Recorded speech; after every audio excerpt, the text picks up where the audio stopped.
శ్రీయకాంతాయ కళ్యాణ నిధయే నిధయేర్తినాం శ్రీ వెంకట నివాసాయ శ్రీనివాసాయ మంగళం. ధర్మాగ్రహాన్ని గుర్తించి ధర్మాసనం దైవం మానస రూపమై సత్యాన్ని సర్వులకు నినదించింది. పదవి ఉందని పెదవి జారితే మహాప్రసాదాన్ని మాటలతో మలినం చేసేస్తే అబద్ధాన్ని నిజం చేయటానికి స్వపక్ష అక్షరాన్ని ఇష్టం వచ్చినట్టుగా వాడుకోవటం భక్తద్రోహం, ప్రజాద్రోహం, దేశద్రోహం, దైవద్రోహం. మనుషుల్ని మోసం చేయవచ్చు, మానవాతీతుణ్ణి మోసం చేయగలమా? ఆయన మహాప్రసాదానికే మాలిన్యం అంటగడితే భస్మం చేయకుండా సత్యాన్ని సర్వులకు చాటి చెప్పినాడు. ఈ రోజున లడ్డూ ప్రసాదం విషయంలో జరిగినటువంటి దుర్మార్గపు ప్రచారం ఎంత దారుణంగా మొత్తం ప్రపంచాన్నంతా కలచివేసిందో, ఈ రోజున ఒక భయానకమైనటువంటి వాతావరణం హిందూ సమాజాన్ని హింసకు గురి చేసిందో, దాన్నంతా కూడా భగవంతుడు ఆగ్రహించి ధర్మాసనం రూపంలో ఈ రకమైనటువంటి కామెంట్స్ను చేయించినట్టుగా మొత్తం హైందవ జాతి అంతా కూడా భావిస్తోంది. రాజీవ నేత్రుని రాజకీయాలలోకి లాగకండి, విశ్వరూప శక్తిని వివాదాలలోకి తీసుకురాకండి అని ఎంత చెప్పినా కూడా వినకుండా ఈ రోజున ఇంత అన్యాయానికి ఒడిగట్టినటువంటి ప్రభుత్వం, సాక్షాత్తు ఒక ముఖ్యమంత్రిగా ఉండి ఈ రకంగా అనరానటువంటి మాటల్ని మాట్లాడి ఓ నాటు సారాయి తాగినటువంటి వ్యక్తి నడి రోడ్డుల్లో ప్రేలాపనలు చేసే విధంగా సాక్షాత్తు కలియుగ వెంకటేశ్వర స్వామి అన్న ప్రసాదం మీదనే ఇంత కలుషితమైనటువంటి మాటలు మాట్లాడితే దాని ప్రభావం ఎంత తీవ్రంగా ఉంటుందో గత వారం రోజులుగా చూస్తున్నాం. ఈ రోజున ధర్మాసనం చాలా సరిగ్గా స్పందించింది. వాస్తవాలు ఏంటి అన్నది బయటికి రావాల్సినటువంటి అవసరం ఉన్నది. ఒక ముఖ్యమంత్రి స్థాయిలో ఉండి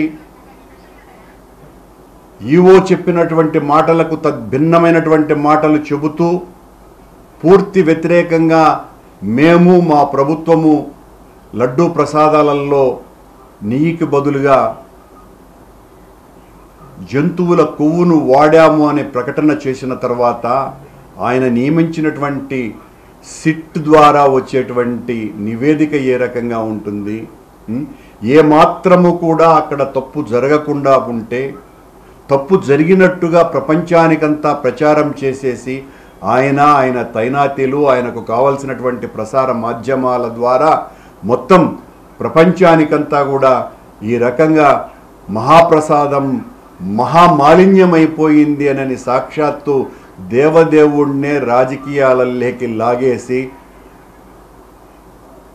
వేల సంవత్సరాల చరిత్ర కలిగినటువంటి వెంకటేశ్వర స్వామి ఆలయ ప్రతిష్టకు భంగం కలిగించటం ద్వారా మనం అనేటువంటి మాటల ద్వారా అవతలి పక్షానికి జరిగేటువంటి నష్టం కంటే కూడా మన దేవాలయానికి, మన స్వామికి, మన స్వామి ప్రతిష్టకి, మన స్వామి యొక్క చరిత్రకి, ఆధ్యాత్మిక శక్తికి నష్టం కలుగుతోంది అన్నటువంటి ఇంగితం లేకుండా ఒక సాక్షాత్తు ఒక ముఖ్యమంత్రి, ఆయనకు సంబంధించినటువంటి మంత్రులు, ఉప ముఖ్యమంత్రి ఈ రకంగా మాట్లాడడాన్ని ఈ రోజున మొత్తం హైందవ జాతి అంతా కూడా ఏవగించుకుంటోంది, చీత్కరించుకుంటోంది, చీదరిస్తోంది, అసహ్యించుకుంటోంది. అన్ని వాస్తవాలు బయటికి వస్తాయి అని మా పరిపూర్ణమైనటువంటి విశ్వాసం.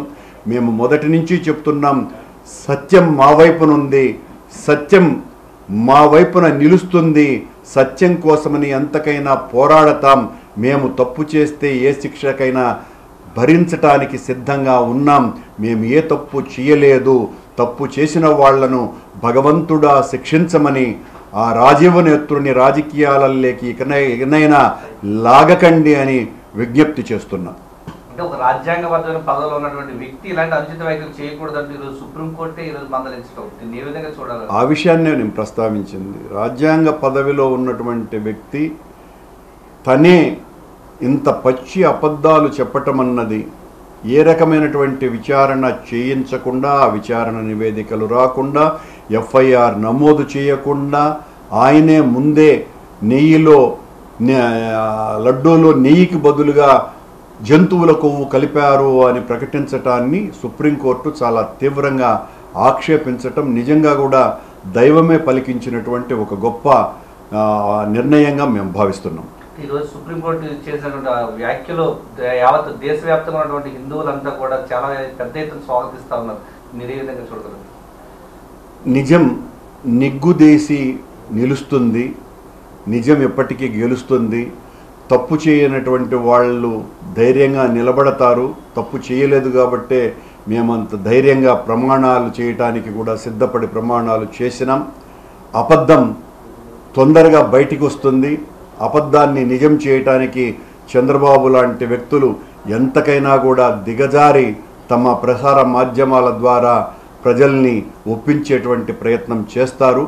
ఎంత చేసినా కూడా నిజం బయటికి రాకుండా పోదు. అదే ఇప్పుడు వస్తుంది.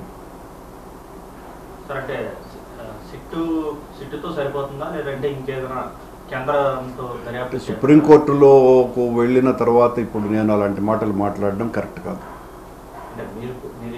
మేము డిమాండ్ చేసింది సుప్రీంకోర్టులోకి వెళ్ళిన తర్వాత, అత్యున్నత ధర్మాసనంలోకి వెళ్ళిన తర్వాత వారు ఏ నిర్ణయం తీసుకున్నా అది శిరోధార్యమే తప్ప ఇక మా మాటలకి, మా నిర్ణయాలకి, మా డిమాండ్లకి కాలం చెల్లుతుంది.